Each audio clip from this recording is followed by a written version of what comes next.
سمجھتا ہے اور نہ اس کی تلافی کی فکر کرتا ہے نہ اس کی تلافی کرتا ہے تو اس صورت میں وہ گناہ سے خالی نہیں۔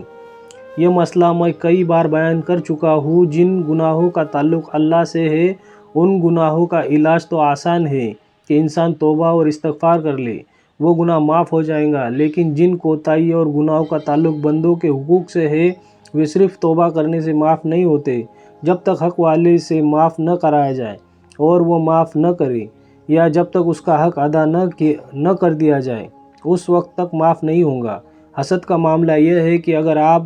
اس کو اپنی زبان پر لے آئے اور اس حسد کے نتیجے میں آپ نے اس کی غیبت کر لی یا اس کا برا چاہنے کے لیے کوئی عملی کوشش کر لی تو اس صورت میں اس حسد کا تعلق بندوں کے حقوق سے ہو جائے گا، اس لیے جب تک وہ شخص معاف نہیں کرے گا یہ گناہ معاف نہیں ہوگا۔ لیکن اگر حسد دل ہی دل میں رہا، زبان سے کوئی لفظ اس کی برائی اور غیبت کا نہیں نکالا اور اس کی نعمت کے ختم کرنے کے لیے کوئی عملی قدم نہیں اٹھایا تو اس صورت میں اس حسد کا تعلق اللہ کے حقوق سے ہے، اس لیے یہ گناہ اس شخص سے معافی مانگے بغیر صرف توبہ سے معاف ہو جائے گا۔ اس لیے جب تک حسد دل ہی دل میں ہے تو آدمی سوچ لے ابھی معاملہ قابو میں ہے، آسانی کے ساتھ اس کی تلافی بھی ہو سکتی ہے اور معافی بھی آسان ہے، ورنہ اگر یہ آگے بڑھ گیا تو یہ بندوں کے حقوق میں داخل ہو جائیں گے، پھر اس کی معافی کا کوئی راستہ نہیں رہے گا۔ جیسا کہ میں نے عرض کیا کہ اگر دوسروں کی نعمت چھن جانے کی خواہش دل میں نہ ہو بلکہ صرف یہ خیال ہو کہ یہ نعمت مجھے بھی مل جائے، اگرچہ یہ حسد تو نہیں ہے بلکہ رشک ہے، لیکن اس کا بہت زیادہ خیال جمانا اور سوچنا آخرکار حسد تک پہنچا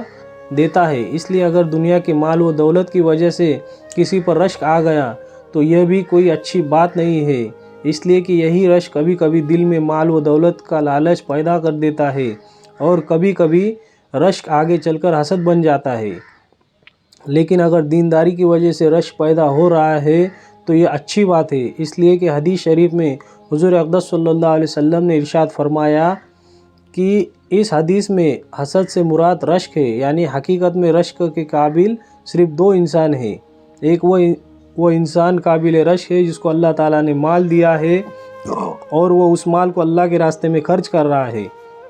اور اس کو اپنے لیے آخرت کا ذخیرہ بنا رہا ہے، یہ شخص قابل رشک ہے۔ دوسرا شخص وہ ہے جس کو اللہ تعالیٰ نے علم عطا فرمایا ہے اور وہ اس علم کے ذریعے سے لوگوں کو نفع پہنچا رہا ہے، اپنی تقریر اور تحریر سے لوگوں کو دین کی بات پہنچا رہا ہے، یہ شخص بھی قابل رشک ہے اور وہ خود بھی نیک عمل کر رہا ہے اور دوسروں کو بھی نیکی کی ترغیب دے رہا ہے، اور جو لوگ اس کی ترغیب اور تعلیم کے نتیجے میں دین پر عمل کرنے والے ہوں گے ان کا ثواب بھی اس کے نام اعمال میں لکھا جائے گا۔ اس لیے اگر دین کی وجہ سے کوئی شخص رشک کر رہا ہے کہ فلاں شخص دینداری میں مجھ سے آگے بڑھا ہوا ہے، یہ رشک پسندیدہ ہے اور بڑی اچھی بات ہے۔ لیکن دنیا کے مال و دولت کی وجہ سے دوسرے پر رشک کرنا کہ فلاں شخص کے پاس مال زیادہ ہے، فلاں کے پاس دولت زیادہ ہے، فلاں کی شہرت زیادہ ہے، فلاں کی عزت زیادہ ہے، ان دنیاوی چیزوں پر بھی رشک کرنا اچھی بات نہیں، اس لیے کہ ان چیزوں میں زیادہ رشک کرنے کے نتیجے میں آخرکار لالچ پیدا ہوگا اور اس کے بعد حسد پیدا ہونے کا بھی اندیشہ ہے۔ اس لیے رشک کی بھی زیادہ ہمت نہیں بڑھانی چاہیے، بلکہ جب بھی ایسا خیال آئے تو اس وقت یہ سوچے کہ اگر فلاں نعمت اس کو حاصل ہے تو اللہ تعالیٰ نے مجھے بھی بہت سی نعمتیں عطا فرمائی ہے جو اس کے پاس نہیں ہے، اور جو نعمتیں مجھے نہیں ملی تو میری بھلائی اور مصلحت بھی اس میں ہے کہ مجھے وہ نعمت نہ ملے، اس لیے کہ اللہ تعالیٰ نے کسی مصلحت وجہ سے مجھے وہ نعمت نہیں عطا فرمائی، اگر وہ نعمت مجھے حاصل ہو جاتی تو خدا جانے میں کسی مصیبت کے اندر مبتلا ہو جاتا۔ بہرحال ان باتوں کو سوچے اور اس رشک کے خیال کو بھی اپنے دل سے نکالنے کی کوشش کرے۔ یہ کچھ باتیں حسد کے بارے میں عرض کر دی، اللہ تعالیٰ اپنی رحمت سے اس کی حقیقت سمجھنے کی توفیق عطا فرمائے، آمین۔ لیکن جیسا کہ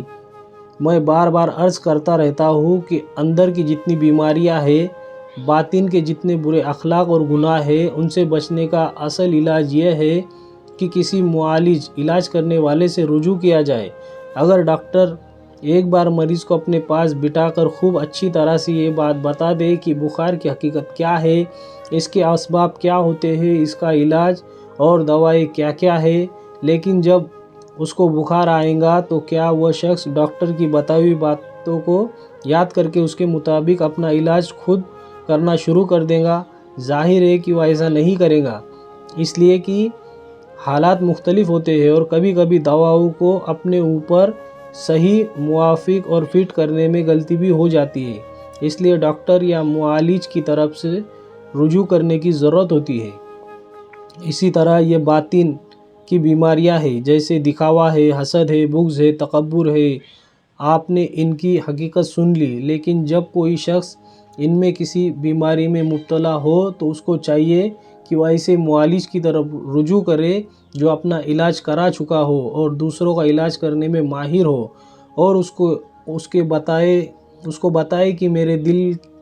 دل یہ خیالات اور وسوسے پیدا ہوتے ہیں، اس کا کیا حل ہے اور کیا علاج ہے، پھر وہ صحیح علاج تجویز کرتا ہے۔ کبھی کبھی یہ ہوتا ہے کہ آدمی اپنے آپ کو بیمار سمجھتا ہے مگر حقیقت میں بیمار نہیں ہوتا، اور کبھی کبھی یہ ہوتا ہے کہ آدمی اپنے آپ کو تندرست سمجھتا ہے مگر حقیقت میں وہ بیمار ہوتا ہے،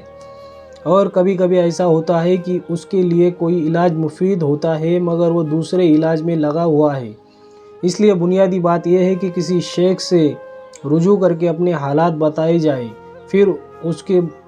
بتائے ہوئے علاج کے مطابق عمل کیا جائے۔ اللہ تعالیٰ مجھے اور آپ کو اس پر عمل کرنے کی توفیق عطا فرمائے، آمین۔ ویڈیو پسند آیا تو ویڈیو کو لائک کریں اور ایسے ویڈیو دیکھنے کے لیے ہمارے چینل کو سبسکرائب کریں۔ جزاک اللہ خیر۔